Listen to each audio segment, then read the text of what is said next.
Hello, everybody. Scott Golden here with the Golden Opportunities Coaching and Pro Wrestling Logic YouTube channels. We've got over 1,600 audios available in this particular series of here on Pro Wrestling Logic and 800 on my coaching channel. So nearly 2,500 pieces of content. We open this 24th of May 2011 edition of NXT. Saxton basically says he is the guy, and he is going to, um, you know, basically be the boss. He's the boss of his own career. He's going to take himself to another level. Maurice comes out, cuts him off, and arrogance by Maurice. Lucky Cannon and Tyson Kidd have aligned, and Kidd is the pro. Yoshitatsu is continuing to want the attention of Maurice. Tatsu makes his way to the ring, continuing the mini feud with his former rookie in Byron Saxton. Tatsu has a unique charisma. Don't know whatever became of him, but the tag match of Cannon and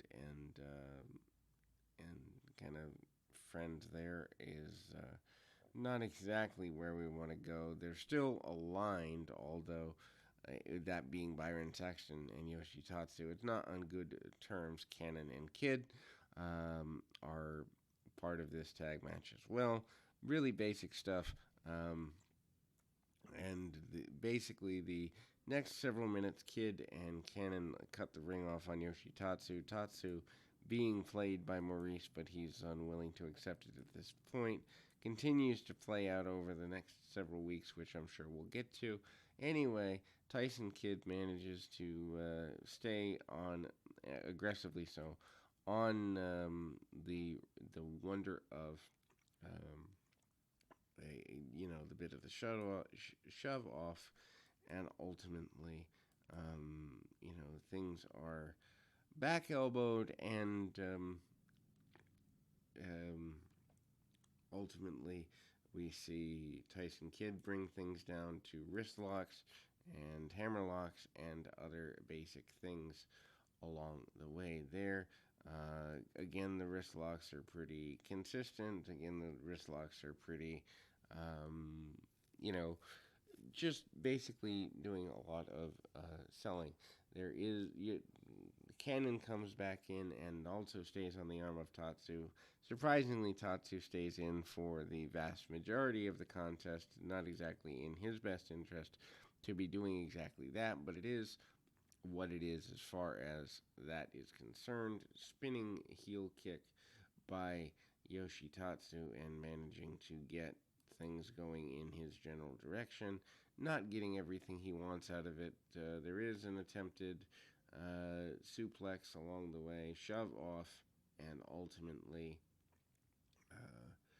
a bit of a top rope spin wheel kick. Doesn't get everything he wants on that, but manages to get some of that, and kind of rolls off and rolls through.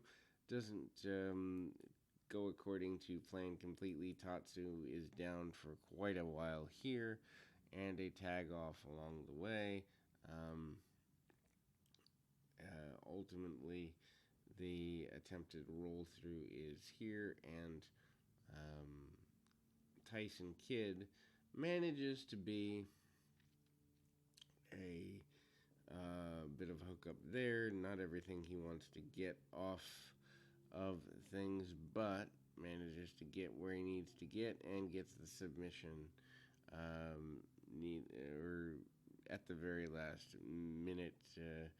Kidd comes in and gets the victory with the submission, and he's less than happy. We go to highlights of Raw. Last week, Hornswoggle being kidnapped. Darren Young basically says he feels justified in that decision. Chavo Guerrero and Darren Young are backstage. They're happy with the way in which they have managed this. JTG comes in next, and he is managing to go after the dance-off crew here.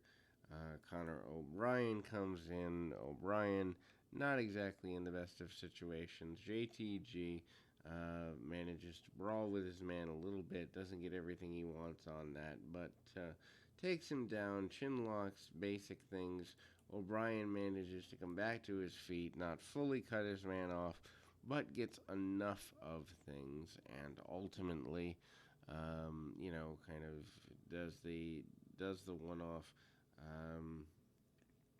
attempted monkey flip, cut off there, and ultimately there is a attempted tag off, and or at least attention of diversion. Meanwhile, a roll up after the distraction by Kozlov gives Conor O'Brien the win.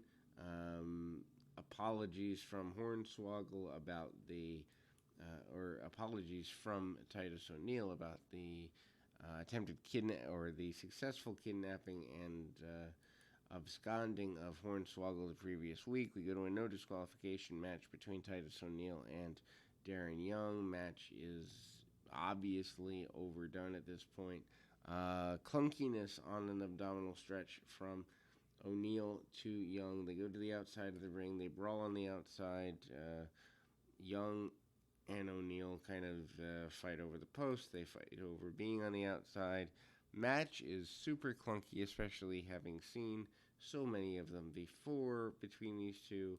And O'Neil manages to do everything he can to keep things going in a positive direction for himself. Shoulder breaker by O'Neil, and eventually he gets a attempted distraction and interference from Chavo Guerrero Jr., but obviously the no disqualification stipulation comes in. Hornswoggle makes his way down, hits a frog splash on Darren Young, and should be the end of the feud as Titus O'Neil wins. We'll be back with more action right after this.